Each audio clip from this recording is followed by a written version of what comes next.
All right. Expectations. What do we expect from this album?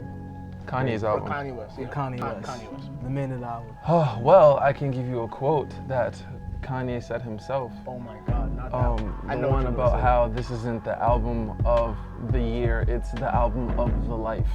The Quote, life, quote unquote. not Lifetime.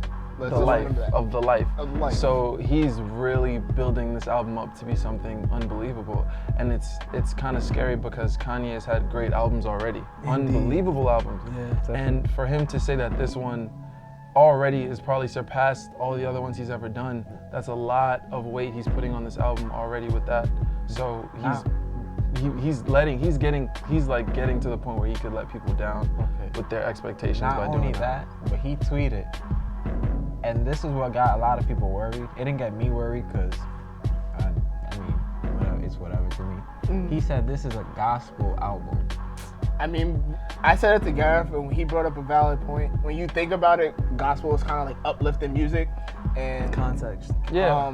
Graduation, you can consider that like a gospel album because it was uplifting. So hopefully, if it's something like Graduation, then it'd be great.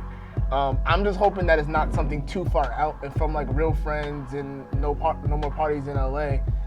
That it is kind of like old Kanye West, because I know like with Yeezus, he wanted it to be like this new sound, kind of like 808 and Heartbreaks, and you thought that maybe if you gave it some time, same thing with 808s and Heartbreaks, because people didn't like that when it first came I out. loved it, man. I don't know what people was thinking about that. When it first came out, I'm speaking for myself. I didn't really like it. When 808 and Heartbreaks first came out, I didn't like it. I loved it. It's my favorite album. Hands down, my yeah, I ain't favorite gonna lie. album. And that's everybody now.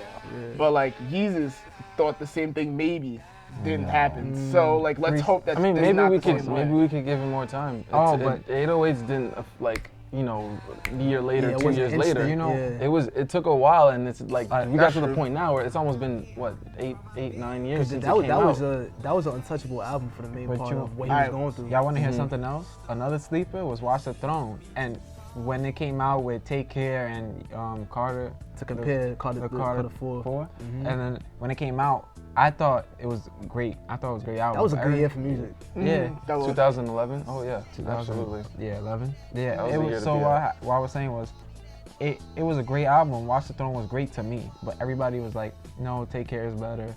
No, I like the Carter 4, I don't whatever really it like was. the Carter 4. Wale's album, a couple other things Yeah, too. but Sideline Stories, and I'm a J. Cole fan.